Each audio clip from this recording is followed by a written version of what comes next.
Every morning at 6, without warning, without shame, she appears at the edge of the hedge like a woman who'd never once heard of a dressing gown that actually fully closes. In Southbourne, where people apologize to the wind and mean it, where desire is something that happens elsewhere, probably Bristol, probably behind glass. And yet, there she stood, draped in satin so thin it had morally slipped off the edge. It has morally slipped off the edge of what could legally still be called clothing in Dorset, at dawn, like a scandalous Italian ghost who'd lost her paperwork and her inhibitions somewhere near Carberry Avenue. Not actually looking. The sort of look that said, I have already imagined us in Sicily, and I'm furious we're still here in Southbourne. A look with orchestral backing. A look marinated in red wine, dangerous admin, and weather warnings.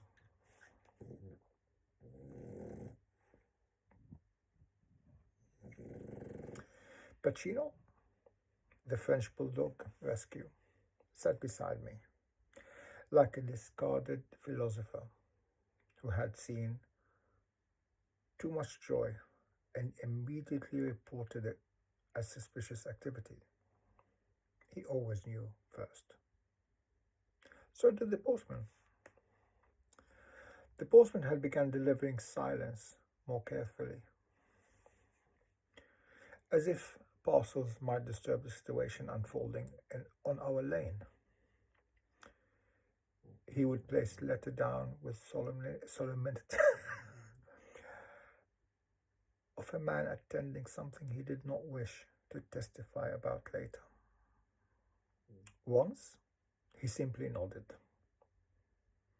He nodded at me and said nothing for a full week afterwards. I assumed she was simply friendly, perhaps foreign, perhaps unwell in a romantic way. Then came the escalation. On Tuesday, she accidentally dropped a lemon. Pacino barked. Once. Immediately suspicious. A lemon is never a lemon in Southbourne. It's an incident. Nearby, a man washing his car on Beaufort Road. Slowed down mid-sponge. Just watching. Not stopping, just watching. With the quiet joy of someone witnessing the beginning of a local legend, they will later deny involvement. He resumed washing only after the moment passed, but with noticeably more reverence. She watched me retrieve the lemon like I was disarming a diplomatic crisis inside a soft fruit surrounded by jellyfish. When I handed it back to her, she held my fingers too long. About 17 years. Sweet lights were flickering. A fox gave up on his evening plan entirely. Pacino left the scene emotionally before anything else escalated. He was disturbed. And still, she stared. Like she's trying to read my mind through my eyes. Like she's trying to discover what I had for breakfast. That kind of stare. Like a Victorian woman experiencing forbidding longing in a lighthouse while significantly overdressed for a maritime regret. Pacino sneezed, then farted in protest at the atmosphere. The looks, those eyes. Sweet, merciful Christ. Dark-lined, heavy-lashed. Slow as molten sin. The sort of eyes that said, I once ended a sandbank dinner. I once ended a sandbank dinner party simply by correcting the wine temperature. She inspected me in a silence look.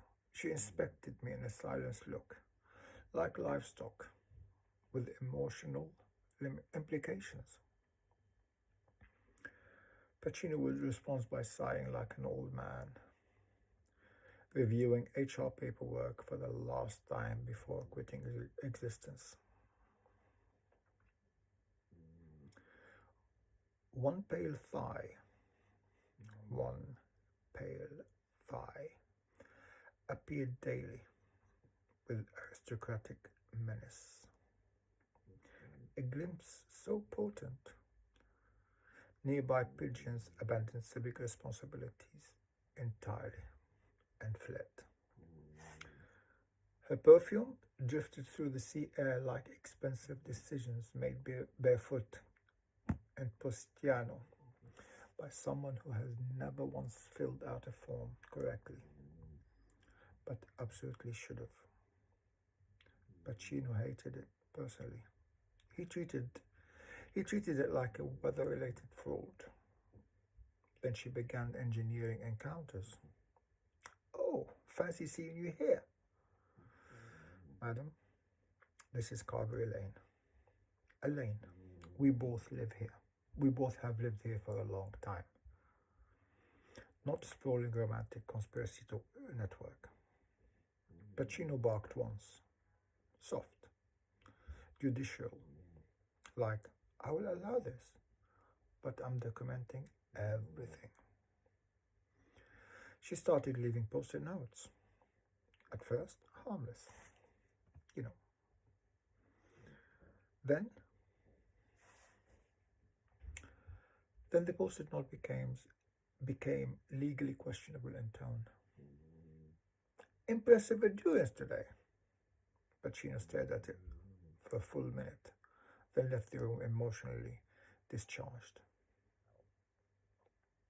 I don't know how you maintain such pace every morning. Pacino refused eye contact with me for an hour after this one. Then, the noises at 6:14 nearly finished me. Finished you? Madam, I nearly required a structural assessment. One evening she asked for help moving furniture. Pacino refused entirely, sat outside like a man hired only for post-event commentary. Inside, the wardrobe. Ancient, mahogany, emotionally hostile. A piece of furniture that looks like it has outlived 3 governments and still holds grudges. The ones you see possessed in horror films. Pacino barked through the door like, this is how people disappear in documentaries. I left it. My spine briefly submitted a resignation in triplicate. A sound escaped me like a tractor discovering betrayal in a mirror. The wardrobe moved 2 centimeters. Then it moved itself back with an angry growl. The room's temperature dropped suddenly by 40 degrees centigrade. I saw a flash of Cerberus. He was not happy. I could smell the distinctive burning of flesh and howling. Somewhere in Boscombe, a trampoline gave up. A child fell and scraped his knee and broke down. Pacino sighed with the exhaustion of a dog watching evolution go backwards. After that, she escalated. Watering plants during horizontal Bournemouth rain, like a woman litigating against meteorology, asking me to open jars she had already opened. She was stronger than me. Psychologically, opened those jars in another dimension. Pacino began observing me each morning like I was an unfolding insurance claim. And still, I remained oblivious until the barbecue. Pacino sat under the table like a retired detective who had already solved the case and was waiting for everyone to catch up emotionally. Then the wasp incident. The wasp arrived. Pacino immediately abandoned loyalty and sprinted behind a bin. Correct decision. Chaos followed. Sausages launched. Gazebo fled civilization. Pensioners escaped fate with remarkable dignity. Somewhere nearby, a man washing his car paused again. This time not out of curiosity, but quiet recognition, as if confirming that yes, this was indeed the correct trajectory of events in this particular lane of Southbourne. Pacino watched. Pacino watched from a safe distance, like a man updating his LinkedIn to unavailable for this reality. She watched me like a mythology forming in real time. But the peak arrived with the post-it notes. The way you roar with effort before collapsing. The way you roar with effort before collapsing. Pacino left the room before I finished reading it. He has boundaries. This morning, the final morning. Saturday, 9th of May, 2026. Rain hammering Southbourne like had unresolved issues. Thunder arriving with theatrical entitlement. The postman delivered nothing this morning, just presents. A note that said, "We both know. What is this now?" She stood in my doorway in silk, hair immaculate, despite the weather behaving like emotional collapse. Eyes burning with catastrophic romantic certainty. Pacino growled softly, not at her, an interruption itself. She spoke, devotion, misunderstanding, myth. And then she finally said it, voice trembling, unable to hold it in any longer. I can't resist this anymore. I have to know, what are you doing in there this every morning? Whatever it is, I want you to do it to me. I want you to do it to me now, and I will not take a no for an answer. And I looked down. The sock, still half on, structurally defeated and absolutely not cooperating with the law of physics of dignity, and said, "Madam, I'm not having sex. I have arthritis, and I'm trying to put my sock on."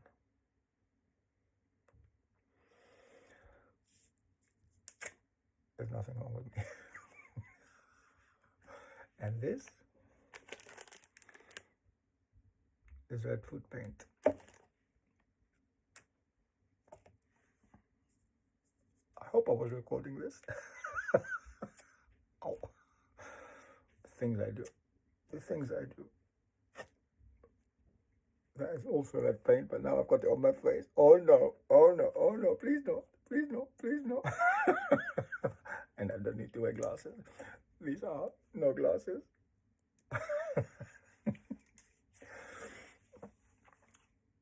Apparently,